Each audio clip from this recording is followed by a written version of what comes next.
चलो। Hello viewers, कैसे हो आप सब। आज हम बात करेंगे बहुत ही हॉट टॉपिक इन दिनों में कि कोरोना वैक्सीन हमें लेना चाहिए कि नहीं लेना चाहिए। बहुत सारी कन्फ्यूजन्स है लोगों को, क्योंकि कुछ लोग जा ही नहीं रहे हॉस्पिटल्स में। और आज इसी के बारे में हम डॉक्टर राकेश हमें बताएंगे कि हमें वैक्सीन किस टाइम पे, किन लोगों को, कौन से एज ग्रुप को और किन को डिजीज़ है, किन किन लोगों को नहीं लेना चाहिए। डॉक्टर राकेश जो वॉइस ऑफ अमृतसर के फाउंडर हैं वो आपको बताएंगे। हाँ जी डॉक्टर साहब।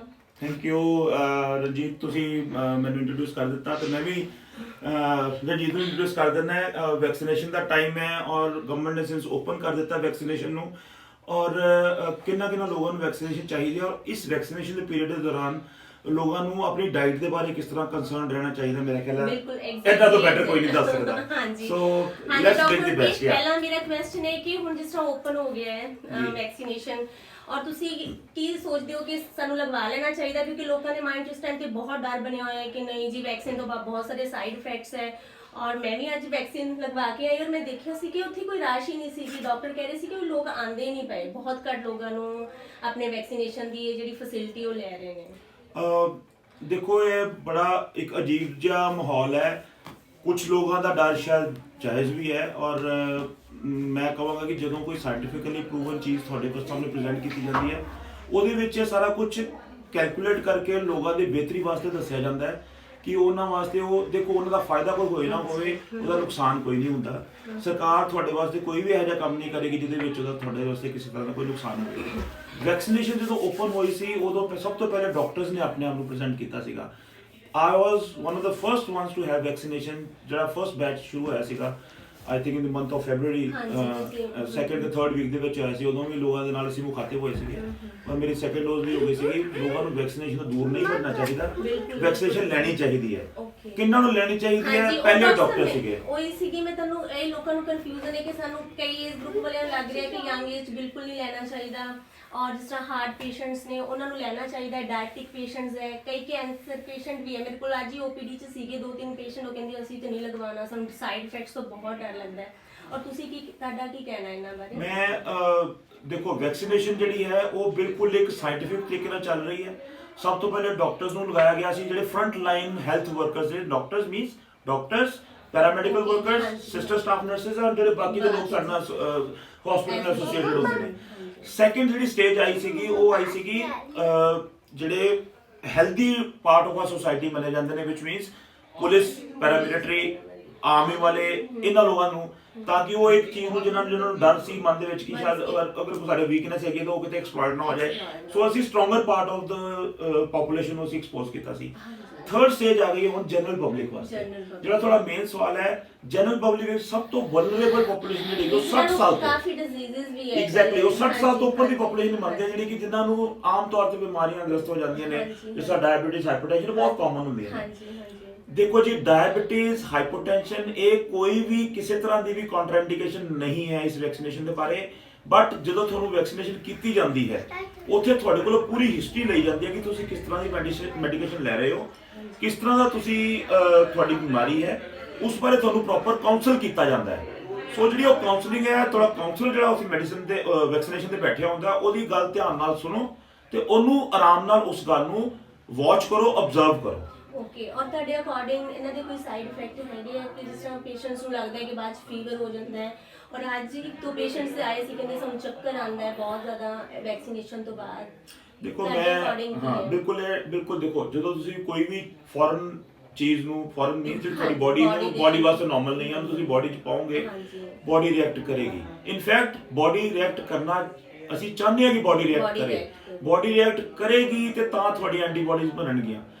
ਅਸੀਂ ਇਹ ਲਾਈਵ ਅਟੈਨੂਏਟਡ ਵੈਕਸੀਨ ਜਾਂ ਉਹਨਾਂ ਦੇ ਪ੍ਰੋਟੋਟਾਈਪਸ ਬਣਾ ਕੇ ਤੁਹਾਡੀ ਬੋਡੀ ਵਿੱਚ ਇੰਟਰੋਡਿਊਸ ਕੀਤੇ ਜਾਂਦੇ ਆ, ਔਰ ਬੋਡੀ ਉਹਨੂੰ ਰਿਐਕਟ ਕਰਦੀ ਹੈ। ਰਿਐਕਟ ਕਰਦੇ ਦਾ ਮਤਲਬ ਇਹ ਨਹੀਂ ਕਿ ਤੁਹਾਡੀ ਬੋਡੀ ਦੇ ਵਿੱਚ ਕੋਈ ਪਰਮਨੈਂਟ ਡੈਮੇਜ ਹੋ ਜਾਏਗਾ ਜਾਂ ਕੋਈ ਬੜੀ ਵੱਡੀ ਪ੍ਰੋਬਲਮ ਹੋ ਜਾਏਗੀ। ਰਿਐਕਸ਼ਨ ਦਾ ਮਤਲਬ ਹੈ ਇੰਜੈਕਸ਼ਨ ਸਾਈਟ ਤੇ ਪੇਨ ਹੋ ਸਕਦੀ ਹੈ, ਛੋਟਾ ਮੋਟਾ ਰੈਸ਼ ਹੋ ਸਕਦਾ ਹੈ, ਫੀਵਰ, ਮਾਇਲਜੀਆ ਜਾਂ ਥੋੜਾ ਬਹੁਤਾ ਅਪਰ ਰੈਸਪੀਰੇਟਰੀ ਇਨਫੈਕਸ਼ਨ ਵਾਂਗੂ ਸਿੰਪਟਮਸ, ਜਿਹਨੂੰ ਫਲੂ ਲਾਈਕ ਸਿੰਪਟਮਸ ਕਹਿੰਦੇ ਉਹ ਆ ਸਕਦੇ ਆ। ਪਰ ਇਹ ਨਾਰਮਲ ਹੈ। ਆਈ ਮੀਨ ਜਿਨ੍ਹਾਂ ਨੇ ਵੈਕਸੀਨੇਸ਼ਨ ਬੱਚਿਆਂ ਦੀ ਕਰਾਉਂਦੇ ਉਹਨਾਂ ਨੂੰ ਸਭ ਨੂੰ ਇਹ ਸਾਰੀਆਂ ਚੀਜ਼ਾਂ ਆਲਮੋਸਟ ਪਤਾ ਨੇ ਕਿ ਇਹ ਹੁੰਦੀਆਂ ਨੇ। ਲੇਕਿਨ ਮਤਲਬ ਇਹ ਨਹੀਂ ਹੈ ਕਿ ਵੈਕਸੀਨੇਸ਼ਨ ਤੁਹਾਡਾ ਕੋਈ ਬਹੁਤ ਵੱਡਾ ਨੁਕਸਾਨ ਕਰ ਦੇਗੀ। ਤੇ ਡਾਕਟਰ ਸਾਹਿਬ ਅੱਜ ਕੱਲ੍ਹ ਇਹ ਵੀ ਕਹਿ ਰਹੇ ਨਾ ਨया ਸਟ੍ਰੇਨ ਆ ਗਿਆ ਤੇ ਫਿਰ ਇੰਜੈਕਸ਼ਨ ਲੈਣ ਦਾ ਕੀ ਫਾਇਦਾ ਹੈ, ਉਹਨੇ ਕੀ ਅਸਰ ਕਰਨਾ ਹੈ? ਤੇ ਇਹ ਸਵਾਲ ਜਾਇਜ਼ ਆ, ਬਲਕਿ ਅੱਜ ਦੀ ਡੇਟ ਦੇ ਅੱਜ ਹੀ ਸਿਰਫ ਮੈਂ ਨਿਊਜ਼ ਪੜ੍ਹ ਰਿਹਾ ਸੀ ਕਿ ਕੁਝ ਕੰਟਰੀ ਨੇ ਜਿਹੜੀ ਉਹਨੂੰ ਮਿਲ ਗਈ ਸੀ ਇੰਡੀਆ ਵਿੱਚ, ਉਹਦੇ ਵਾਸਤੇ ਵੀ ਰਿਜ਼ਰਵੇਸ਼ਨਸ ਉਹਨਾਂ ਨੇ ਜ਼ਾਹਿਰ ਕੀਤੀਆਂ ਨੇ। ਹੁਣ ਇੰਡੀਅਨ ਗਵਰਨਮੈਂਟ ਦਾ ਉਹਦੇ ਬਾਰੇ ਕੀ ਵਿਊ ਆਉਂਦਾ ਹੈ ਮੈਨੂੰ ਨਹੀਂ ਪਤਾ, ਹਜੇ ਸਾਨੂੰ ਇਹ ਵੀ ਨਹੀਂ ਪਤਾ ਕਿ ਇਹ ਵੈਕਸੀਨਸ ਕਿੰਨੀਆਂ ਇਫੈਕਟਿਵ ਨੇ। ਮੈਂ ਲਾਸਟ ਟਾਈਮ ਆਪਣੇ ਜੋ ਲਾਈਵ ਹੋਇਆ ਸੀ ਮੈਂ ਇਹ ਦੱਸਿਆ ਸੀ ਕਿ ਵੈਕਸੀਨੇਸ਼ਨ ਉਦੋਂ ਅਸੀਂ ਪਬਲਿਕ ਯੂਜ਼ ਵਾਸਤੇ ਆਂਦੀ ਹੈ ਜਦੋਂ ਪਬਲਿਕਲੀ ਉਹ ਯੂਜ਼ਫੁਲ ਹੈ ਕਿ ਨਹੀਂ ਹੈ, ਇਹ ਟਾਈਮ ਦੱਸੇਗਾ, ਲੇਕਿਨ ਉਹ ਹਾਰਮਫੁਲ ਨਹੀਂ ਹੈ, so that is one of the aspects which is important for you to know ਕਿ ਤੁਹਾਡੇ ਲਈ ਹਾਰਮ ਨਹੀਂ ਕਰੇਗੀ, ਬੜੇ ਲੋਕਾਂ ਨੂੰ ਇਹਦਾ ਫਾਇਦਾ ਹੀ ਹੋਏਗਾ, ਹਾਰਮ ਨਹੀਂ ਕਰੇਗੀ। ਬਿਲਕੁਲ ਡਾਕਟਰ ਸਾਹਿਬ ਤੁਹਾਡੀ ਇਨਫੋਰਮੇਸ਼ਨ ਬਹੁਤ ਹੀ ਯੂਜ਼ਫੁਲ ਰਹੇਗੀ। ਮੇਰੇ ਖਿਆਲ ਜਿੰਨੇ ਵੀ ਮੇਰੇ ਵਿਊਅਰਸ, ਕਲਾਇੰਟਸ ਔਰ ਪਬਲਿਕ ਦੇਖੇਗੀ ਉਹਨਾਂ ਨੂੰ ਇਹ ਡਰ ਤੋਂ ਨਿਕਲਣਾ ਚਾਹੀਦਾ ਹੈ ਕਿ ਵੈਕਸੀਨੇਸ਼ਨ ਜਿਹੜੀ ਹੈ ਸਾਨੂੰ ਕੋਈ ਹਾਰਮ ਨਹੀਂ ਪਹੁੰਚਾਉਂਦੀ, ਸਗੋਂ ਸਾਨੂੰ ਫਾਇਦਾ ਹੀ ਦੇਗੀ। ਇਸ ਲਈ ਮੈਂ ਸਭ ਨੂੰ ਕਹਿੰਦੀ ਹਾਂ ਕਿ ਜ਼ਰੂਰ ਆਪਣੇ ਵੈਕਸੀਨੇਸ਼ਨ ਲਗਵਾਓ। ਮੈਂ ਤੁਹਾਨੂੰ ਇਸ ਜਗ੍ਹਾ ਤੇ ਇੰਟਰਪਟ ਕਰ ਰਿਹਾ ਕਿ ਕਿਉਂਕਿ ਕੋਵਿਡ ਟਾਈਮ ਹੈ ਔਰ ਬੜੇ ਲੋਕ ਇਸ ਚੀਜ਼ ਨੂੰ ਸੋਚਦੇ ਹੈ ਕਿ ਇਸ ਟਾਈਮ ਦੇ ਵਿੱਚ ਸਾਨੂੰ ਆਪਣਾ ਖਾਣੇ ਪੀਣੇ ਦਾ, ਰਹਿਣ ਸਹਿਣ ਦਾ, ਹਰ ਚੀਜ਼ ਦਾ ਧਿਆਨ ਰੱਖਣਾ ਚਾਹੀਦਾ ਹੈ। Since you are a very popular dietician of Amritsar ਔਰ ਲੋਕ ਤੁਹਾਨੂੰ ਬੜੀ ਅੱਛੀ ਤਰ੍ਹਾਂ ਪਹਿਚਾਣਦੇ ਨੇ ਔਰ ਲੋਕਾਂ ਤੱਕ ਤੁਹਾਡਾ ਮੈਸੇਜ ਜਾਂਦਾ ਵੀ ਹੈ।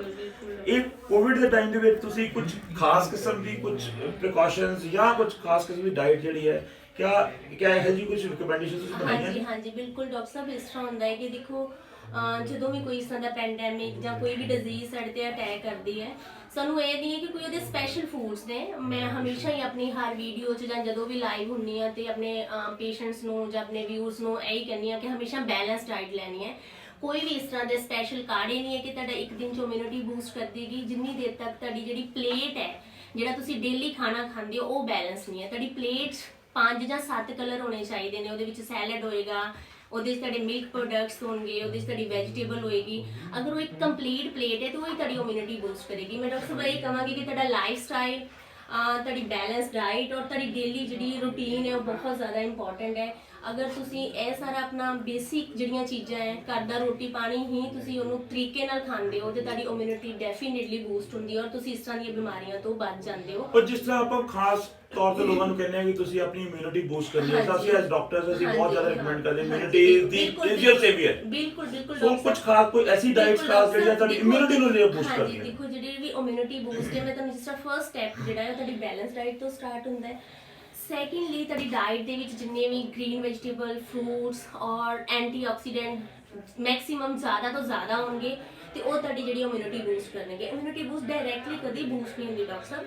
ਉਹਨੂੰ ਮੀਨਸ ਤੁਹਾਡਾ ਸ਼ੁਰੂ ਤੋਂ ਹੀ ਜੇ ਤੁਹਾਡਾ ਬੇਸ ਜਿਸ ਤਰ੍ਹਾਂ ਮੈਂ ਤੁਹਾਡਾ ਬ੍ਰੇਕਫਾਸਟ ਤੋਂ ਹੀ ਆਪਾਂ ਅੱਛਾ ਨਹੀਂ ਲਵਾਂਗੇ ਤੇ ਤੁਹਾਡੀ ਬ੍ਰੇਕਫਾਸਟ ਤੁਸੀਂ ਕੁਝ ਨਹੀਂ ਲੈਂਦੇ ਹੋ ਔਰ ਜਾਣ ਲੱਗੇ ਤੁਸੀਂ ਜੂਸ ਦਾ ਇੱਕ ਗਲਾਸ ਪੀ ਜਾਂਦੇ ਹੋ, ਫਿਰ ਇਹਨਾਂ ਤੁਹਾਡੀ ਇਮਿਊਨਿਟੀ ਕਦੀ ਵੀ ਸਟਰੋਂਗ ਨਹੀਂ ਹੁੰਦੀ। ਇਹਨਾਂ ਸਾਰੀਆਂ ਚੀਜ਼ਾਂ ਲਈ ਕਿ ਕੰਪਲੀਟ ਐਂਡ 5 ਤੁਹਾਡੇ ਫੂਡ ਗਰੁੱਪਸ ਜਿਹੜੇ ਉਹ ਪੂਰੇ ਹੋਣੇ ਚਾਹੀਦੇ, ਦੈਨ ਓਨਲੀ ਤੁਹਾਡੀ ਜਿਹੜੀ ਇਮਿਊਨਿਟੀ ਹੈ कैन बी बूस्ट। और इस तरह नहीं है कि तुसी कुछ सुपर फूड्स खा लेंगे। सुपर फूड्स कभी भी मिरेकल नहीं करते अंटिल अनलेस ਤੁਹਾਡੀ ਬੋਡੀ ਦੇ ਵਿੱਚ ਸਾਰੀਆਂ ਚੀਜ਼ਾਂ ਅੰਦਰ ਪੈਦਾ ਹੋਣ ਤੇ ਤਾਂ ਦੀ ਤੁਹਾਡੀ ਇਮਿਊਨਿਟੀ ਜਿਹੜੀ ਹੈ ਬੂਸਟ ਹੋਵੇ। So finally what I understand is ਕਿ ਤੁਹਾਡੀ ਬੋਡੀ ਨੇ ਇੰਟਰਨਲੀ ਫਾਈਟ ਕਰਨਾ ਹੁੰਦਾ ਹੈ। Exactly it is your body ਵਿਚ ਇਜ਼ ਗੋਇੰਗ ਟੂ ਫਾਈਟ। ਤੁਸੀਂ ਉਸ ਬੋਡੀ ਨੂੰ ਸਟਰੋਂਗ ਰੱਖਣਾ ਹੈ, ਨਾ ਕਿਸੇ ਬਾਹਰੋਂ ਕਿਸੇ ਚੀਜ਼ਾਂ ਨੇ ਆ ਕੇ ਤੁਹਾਡੀ ਫਾਈਟ ਕਰਨਾ। And secondly what is more important ਕਿ you have to be like conscious. Like fried food ਜਿਸ ਤਰ੍ਹਾਂ ਹੋ ਗਿਆ, ਇਹ ਤੁਹਾਡੀ ਇਮਿਊਨਿਟੀ ਨੂੰ ਲੋ ਕਰਦੇ ਨੇ। ਫਰਾਈਡ ਫੂਡ ਨੂੰ ਤੁਹਾਨੂੰ ਅਵੋਇਡ ਕਰਨਾ ਚਾਹੀਦਾ। ਔਰ ਇਮਿਊਨਿਟੀ ਸਟਰੋਂਗ ਕਰਨ ਲਈ ਸਭ ਤੋਂ ਜਿਹੜਾ ਇੰਪੋਰਟੈਂਟ ਟਿਪ ਹੈ, ਇੱਕ ਤਾਂ ਆਪਣਾ ਤੁਹਾਡਾ ਮਾਈਂਡ ਰਿਲੈਕਸ ਹੋਣਾ ਚਾਹੀਦਾ ਐਂਡ ਸੈਕੰਡਲੀ ਐਕਸਰਸਾਈਜ਼ ਵੀ ਤੁਹਾਡੀ ਇੱਕ ਰੂਟੀਨ ਜਿਹੜਾ ਉਹਦਾ ਇੱਕ ਪਾਰਟ ਹੋਣਾ ਚਾਹੀਦਾ। ਐਂਡ ਸਟ੍ਰੈਸਫੁਲ ਕੰਡੀਸ਼ਨਸ ਤੋਂ ਬਚਣਾ ਹੈ, ਕਿਉਂਕਿ ਖਾਲੀ ਖਾਣ ਦੇ ਨਾਲ ਹੀ ਨਹੀਂ, ਸਾਰੀਆਂ ਓਵਰਆਲ ਹੀ ਤੁਹਾਡੀਆਂ ਕੰਡੀਸ਼ਨਸ ਠੀਕ ਹੋਣਗੀਆਂ ਤੇ ਤੁਹਾਡੀ ਇਮਿਊਨਿਟੀ ਤਾਂ ਦੀ ਬੂਸਟ ਹੋਏਗੀ।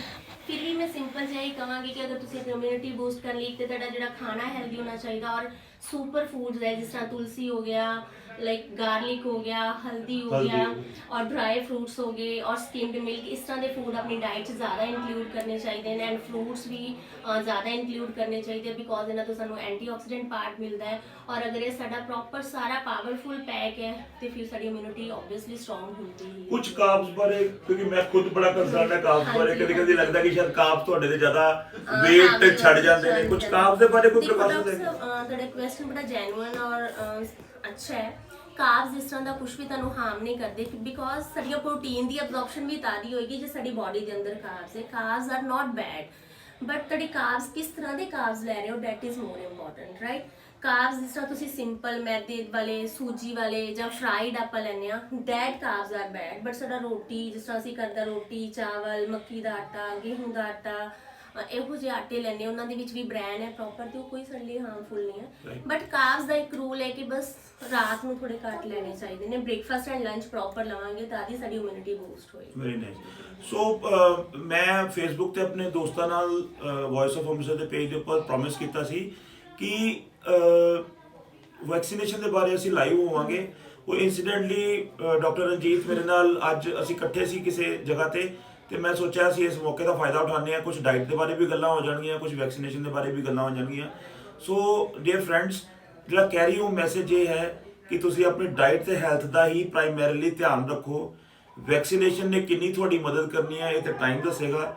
ਵੈਕਸੀਨੇਸ਼ਨ ਦਾ ਨੁਕਸਾਨ ਕੋਈ ਨਹੀਂ ਹੈ। So please go and get yourself vaccinated.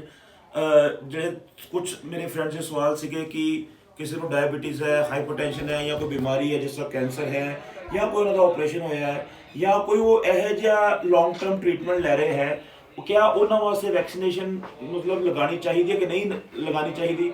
मैं फिर दोबारा कह रहा है कि वैक्सीनेशन किसी भी चीज़ कॉन्ट्राइंडिकेटेड नहीं है। Means everybody is fit for taking vaccination, but there is a catch। जो ਤੁਸੀਂ ਵੈਕਸੀਨੇਸ਼ਨ ਲਗਾਣੇ ਆ ਜਾਂ ਲਗਵਾਉਣ ਜਾਂਦੇ ਆ ਉੱਥੇ ਤੁਸੀਂ ਆਪਣੀ ਕੋਈ ਵੀ ਹਿਸਟਰੀ ਹਾਈਡ ਨਹੀਂ ਕਰਨੀ।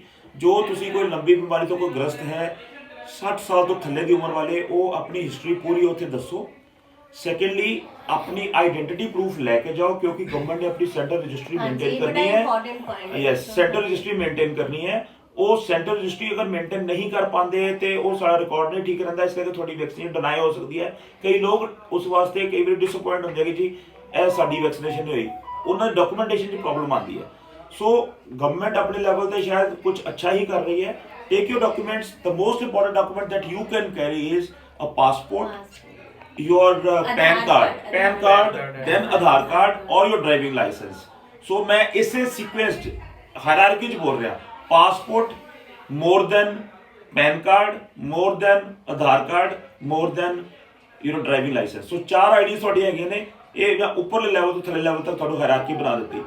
ਸੋ ਇਹਦਾ ਕੀ ਹੁੰਦਾ, ਤੁਹਾਡੀ ਆਈਡੈਂਟੀਟੀ ਪ੍ਰੂਵ ਹੋ ਜਾਂਦੀ ਹੈ, ਤੁਹਾਡੀ ਰਜਿਸਟਰੀ ਵਿੱਚ ਤੁਹਾਡਾ ਨਾਮ ਆ ਜਾਂਦਾ ਹੈ। ਕੱਲ ਨੂੰ ਜਦੋਂ ਤੁਹਾਡੀ ਐਂਟੀਬਾਡੀ ਸਟੱਡੀਜ਼ ਹੋਣਗੀਆਂ, ਉਹ ਤੁਹਾਡਾ ਇੱਕ ਡੇਟਾ ਕਲੈਕਟ ਹੋ ਕੇ ਉਸ ਡੇਟੇ ਦੇ ਵਿੱਚ ਤੁਹਾਨੂੰ ਉਸ ਨੂੰ ਬਣਾ ਲਿਆ ਜਾਏਗਾ ਕਿ ਇਹ ਇੰਨੇ ਲੋਕਾਂ ਦੇ ਵਿੱਚ ਐਂਟੀਬਾਡੀਜ਼ ਬਣੀਆਂ, ਇੰਨੇ ਲੋਕਾਂ 'ਚ ਨਹੀਂ ਬਣੀਆਂ, ਜਾਂ ਇਹਦਾ ਕਿੰਨਾ ਬੈਨੀਫਿਟ ਹੋਇਆ ਵੈਕਸੀਨ ਦਾ। ਸੋ ਅੱਜ ਦੀ ਡੇਟ ਦੇ ਵਿੱਚ ਅਗਰ ਅਸੀਂ ਵੈਕਸੀਨ ਦੇ ਬਾਰੇ ਇਹ ਸੋਚੀਏ ਜੀ ਵੈਕਸੀਨ ਇੱਕ ਸਾਡੇ ਲਈ ਮਿਰੇਕਲ ਹੋ ਗਈ ਹੈ, ਆਈ ਥਿੰਕ ਉਹ ਇੱਕ ਓਵਰ ਸਟੇਟਮੈਂਟ ਹੋਏਗੀ। ਔਰ ਸਾਨੂੰ ਆਪਣੀ ਇਮਿਊਨਿਟੀ ਡਾਈਟ ਜਿੱਦਾਂ ਡਾਕਟਰ ਸਾਹਿਬ ਨੇ ਦੱਸਿਆ ਉਹਦੇ ਵਾਸਤੇ ਸਾਨੂੰ ਜ਼ਿਆਦਾ ਕੇਅਰਫੁਲ ਹੋਣਾ ਪਏਗਾ। ਸੋ ਵੈਕਸੀਨੇਸ਼ਨ ਸਭ ਵਾਸਤੇ ਓਪਨ ਹੈ। ਮੈਂ ਦੁਬਾਰਾ ਫਾਈਨਲੀ ਰਿਪੀਟ ਕਰ ਰਿਹਾ ਡਾਕਟਰ ਸਾਹਿਬ ਤੁਹਾਡੀ ਇਜਾਜ਼ਤ ਦੇ ਨਾਲ ਕਿ ਵੈਕਸੀਨੇਸ਼ਨ 60 ਤੋਂ ਬਿਲੋ ਉਹਨਾਂ ਲੋਕਾਂ ਵਾਸਤੇ ਓਪਨ ਹੈ ਜਿਨ੍ਹਾਂ ਨੂੰ ਕੋਈ ਕੋਮੋਰਬਿਡਿਟੀ ਹੈ।